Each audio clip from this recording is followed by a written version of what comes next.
ప్రభువును రక్షకుడైన యేసు క్రీస్తు అతి శ్రేష్టమైన నామాన్ని బట్టి ఉదయకాల హోసన్న దైవ సందేశాలు అనే కార్యక్రమాన్ని వింటున్న దేవుని బిడ్డలైన మీ అందరికీ హృదయపూర్వక వందనాలు. గత 5, 6, 7 తేదీలలో జరిగిన మీటింగుల కొరకు మీలో చాలామంది ప్రార్థించారు, అనేక మంది పాలు పొందారు. వ్యక్తిగతంగా అందరికీ నా హృదయపూర్వకమైన వందనాలు తెలియచేస్తున్నాను. దేవుడు తన బాహును చాపి కార్యాలు జరిగించారు. అందుకు ప్రత్యేకంగా మీ అందరికీ వందనాలు తెలియచేస్తూ ఉన్నాను. ఈరోజు వాక్యాన్ని జాగ్రత్తగా విందాం. ఆ వాక్యాన్ని జాగ్రత్తగా గమనిస్తే మన మీద దృష్టి నిలిపేవాడు బహుగనుడైన దేవుడు. ఆ గనుడైన దేవుడు దృష్టి నిలిపితే మన మనుగడ, మన విధానం దీవెనకరంగా, ఆశీర్వాదకరంగా ఉంటుంది. ఒక వాక్యాన్ని 89వ కీర్తనలో చదివి మీకు వినిపిస్తాను. అదేమిటంటే 89:21లో రాయబడిన మాట, నా బాహుబలము అతనిని బలపరుచును, ఏ శత్రువు అతని మీద జయమునందడు. ఇక్కడ రాయబడిన మాట ఏమిటంటే దేవుడు ఒకరిని బలపరచడం, శత్రువు అతను జయించకపోవడం అనే ఒక ముఖ్యమైన అంశం. ఈ మాటలు విన్నాక శత్రువు అంటే మన ఇళ్ల పక్కన వాళ్ళు సంబంధించిన వ్యక్తులు కాదుగా, ప్రతినిత్యం మన మీద శత్రువు ఊరేగుతుంటాడు అపవాది. వాడు సమాధానమైనా చెడగొడతాడు, ఐక్యతనైనా పాడు చేస్తాడు. తినే నోటికొచ్చిన ఆహారం కూడా తినలేకుండా చెడగొడతాడు. పడుకుంటే నిద్ర పట్టకుండాను చేయగలిగిన వాడు.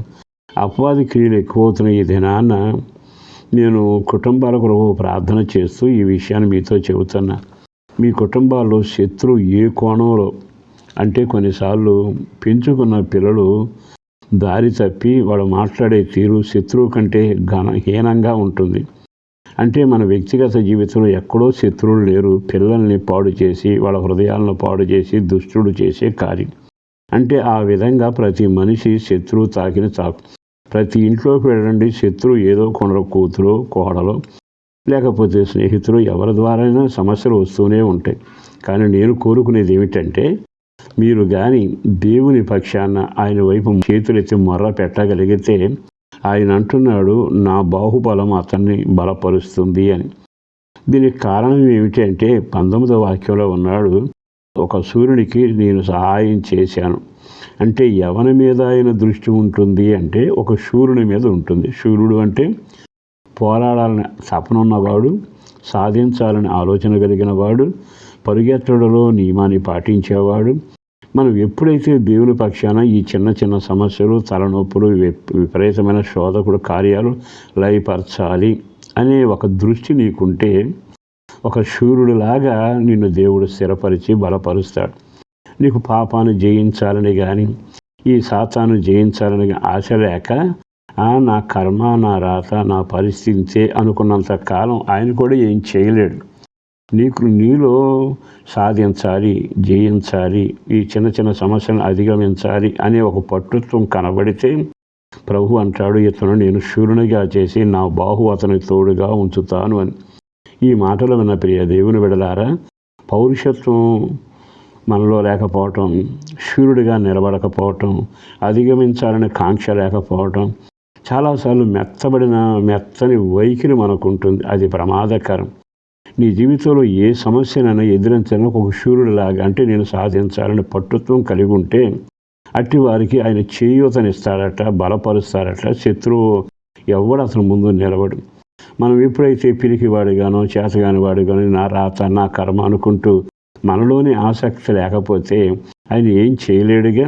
ఈ శుభవేళ ఒక సేవకుడిగా చెబుతున్నాను, అబద్ధం మీద జయం సాధించాలన్నా, శత్రు తలంపుల మీద జయం సాధించాలంటే నీవు ప్రార్థన ఒకటే చేయడం కాదు, కానీ వాటిని జయించాలని ఒక శూరుడిగా తెగించి నేను ఈ పని ఎందుకు చేయలేను అని నిలబడితే ఆయన బాహు నిన్ను బలపరుస్తుంది, శత్రువు మీద జయమిస్తుంది.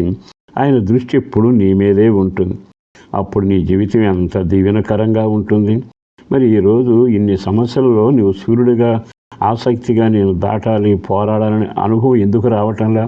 ఒకసారి ప్రభు వైపు తిరిగి నేను ఒక శూరుడిలాగా జయించే కృప దయచేయండి అని అడగండి. అతనికి నా బాహు తోడై ఉంటుంది. ఏ శత్రువు అతని మీద జయం పొందడు. ఆ కృప మీకు ఈ రోజు నుంచి కలిగి మీ మొండి సమస్యలన్నిటి మీద జయము కలుగునగాక. పరిశుద్ధులను ప్రేమామడిన ప్రభు కుటుంబాన్ని దీవించండి, ప్రార్థనాత్మతో నడిపించండి, బిడ్డలను దీవించండి. పిల్లల చదువుల కొరకు, కాలేజీ సీట్ల కొరకు, అలాగే వృద్ధుల ఆరోగ్యం కొరకు, పసిపిల్లల క్షేమం కొరకు, గర్భిణీ శిశు ప్రసవ కొరకును, సంతానం లేని వారిని కనికరించండి. చేస్తున్న ఉద్యోగ వ్యాపార వ్యవసాయంలో నీవు తోడుగాను, కుటుంబీకులందరికీ రక్షణ కలగాలి. జయవీరుడిగా ప్రతివారు పరిగెత్తడాన్ని కృప దయచేసి సిద్ధపరిచిన మేలుల ద్వారా నడిపించి మేలు చేయమని యేసు శక్తి కలిగిన నామాన్న ప్రార్థించి వేడుచున్నాం తండ్రి.